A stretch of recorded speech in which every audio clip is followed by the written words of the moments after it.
हम आपके लिए लेकर आए हैं लोकसभा, राज्यसभा, विधानसभा और विधान परिषद में क्या अंतर है। ये बिल्कुल सरल भाषा में हम समझेंगे। तो सबसे पहले ये समझ लेते हैं ये कहाँ होती हैं ये और कितनी होती हैं, ये हमको समझना बहुत जरूरी है। सबसे पहले ये समझें कि लोकसभा और राज्यसभा ये जो दोनों होती हैं वो देश का प्रतिनिधित्व करती हैं।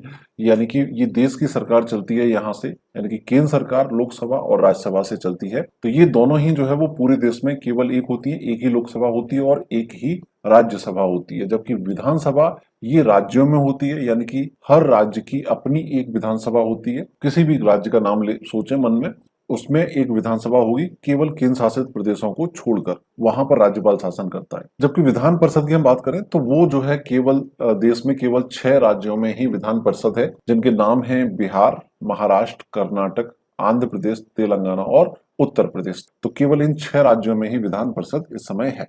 अब देखिए इनके मेंबर्स क्या कहलाते हैं। लोकसभा का जो है, लोकसभा सदस्य का चुनाव आम जनता द्वारा होता है। इसके जो सदस्य होते हैं वो एक संसदीय क्षेत्र से चुनकर आते हैं, तो इसलिए इनको लोकसभा सांसद कहते हैं या इनको एमपी भी कहा जाता है, यानी कि मेंबर ऑफ पार्लियामेंट। जबकि राज्यसभा के जो सदस्य होते हैं इनका अप्रत्यक्ष चुनाव होता है, ये प्रत्यक्ष जनता द्वारा चुनकर नहीं आते हैं। इनको राज्यसभा सांसद कहते हैं।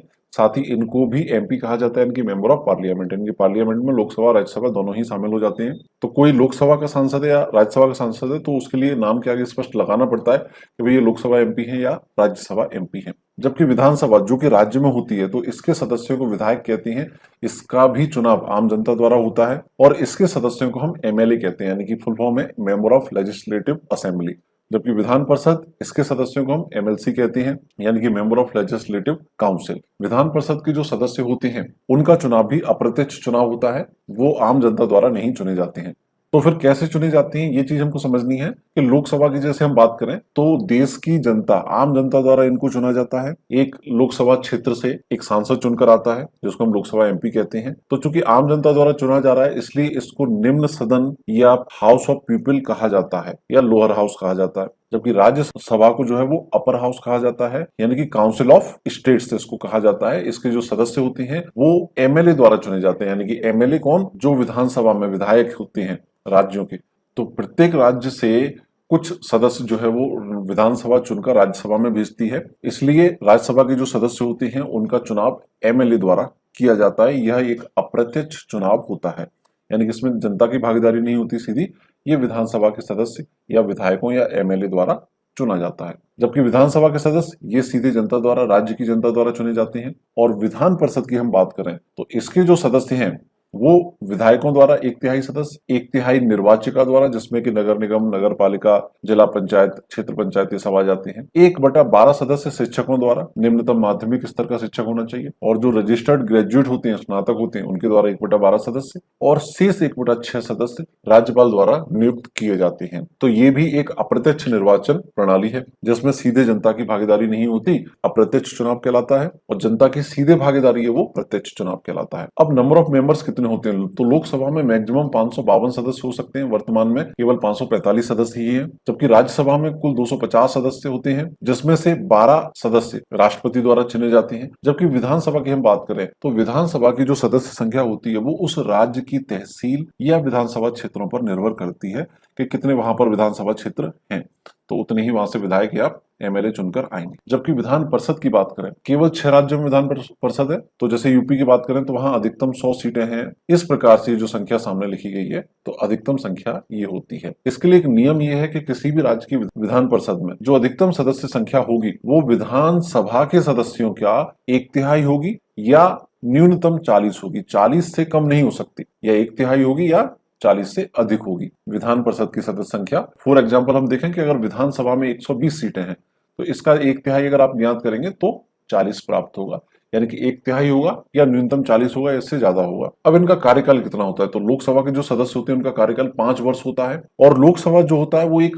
अस्थायी सदन होता है, यानी कि 5 साल तक फिक्स कार्यकाल नहीं है। अगर राष्ट्रपति चाहे तो प्रधानमंत्री की सलाह पर इसको भंग भी कर सकता है 5 साल से पहले। जबकि राज्यसभा के जो सदस्यों का कार्यकाल होता है वो 6 वर्ष होता है और राज्यसभा एक स्थायी सदन है, यानी कि ये कभी भी बीच में भंग नहीं होगा। बस इसमें क्या होता है कि हर 2 साल बाद 1/3 सदस्य इसके रिटायर हो जाते हैं और नए 1/3 सदस्य सदस्य चुने जाते हैं। तो हर 2-2 साल में इसमें अप्रत्यक्ष चुनाव होता है, जिसमें नए 1 तिहाई सदस्य आते जाते हैं और इस प्रकार से जो है राज्यसभा कंप्लीट 6 वर्ष तक कंटिन्यू चलती रहती है, ये कभी भी भंग नहीं होती। जबकि विधानसभा की बात करें तो देखिए, लोकसभा और विधानसभा आप शुरुआत से देखते आ रहे हैं, जैसे केंद्र में लोकसभा है वैसे ही राज्य में विधानसभा है, और जैसे केंद्र में राज्यसभा है उसी प्रकार से लगभग राज्य में विधान परिषद है। लोकसभा विधानसभा और राज्यसभा विधान परिषद, इनका आप देखें तो लगभग सारे जो रूल हैं वो काफी हद तक सिमिलर हैं। तो अगर हम इसमें भी देखें तो विधानसभा का कार्यकाल 5 वर्ष है, जैसे कि लोकसभा का था। विधानसभा भी एक अस्थायी सदन है, जैसे लोकसभा थी। तो विधानसभा को भी बीच में भंग किया जा सकता है।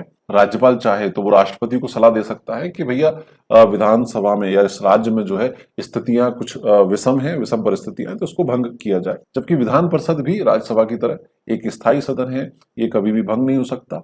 इसके सदस्यों का कार्यकाल भी 6 वर्ष होता है। मिनिमम एज की बात करें, न्यूनतम आयु की इसके सदस्य बनने के लिए, तो लोकसभा का सदस्य बनना है अगर आपको, तो 25 वर्ष आपकी मिनिमम आयु होनी चाहिए, या इससे अधिक होना चाहिए। इसके साथ ही वो व्यक्ति भारत का नागरिक होना चाहिए, वो व्यक्ति किसी और लाभ के पद पर ना हो। तो ऐसी कई सारी जो है योग्यताएं हैं, मुख्य योग्यता ये है। और राज्यसभा की अगर हम बात करें तो उसके लिए न्यूनतम आयु 30 वर्ष है। और जैसे कि मैंने कहा था, विधानसभा लोकसभा के सिमिलर है, तो विधानसभा के सदस्य बनने की न्यूनतम आयु भी 25 वर्ष है लोकसभा की तरह। जबकि राज्यसभा की तरह विधान परिषद के सदस्य बनने की न्यूनतम आयु भी 30 वर्ष है। तो जितने दोनों जो स्थायी सदन है, राज्यसभा और विधान परिषद, तो स्थायी सदन का अगर आपको सदस्य बनना है तो आपकी आयु 30 होनी चाहिए, अस्थायी का बनना है तो 25 से काम चल जाएगा। और अगर लीडर ऑफ द हाउस की बात करें, ध्यान रखिएगा हम लीडर की बात कर रहे हैं, यहाँ पर स्पीकर की बात नहीं करेंगे। तो लोकसभा का जो लीडर ऑफ द हाउस होता है वो प्रधानमंत्री होते हैं, यानी कि जो सत्ता दल होती है उसके कुछ सांसद मिलकर मंत्रिमंडल बनाएंगे और उन मंत्रिमंडल का एक मुखिया चुना जाता है, जिसको हम कह देते हैं प्रधानमंत्री। जबकि राज्यसभा का जो लीडर ऑफ द हाउस है वो उसके सदस्यों द्वारा चुना जाता है। और विधानसभा की अगर हम बात करें तो उसका जो लीडर ऑफ द हाउस है, सदन का मुखिया है, वो मुख्यमंत्री होता है।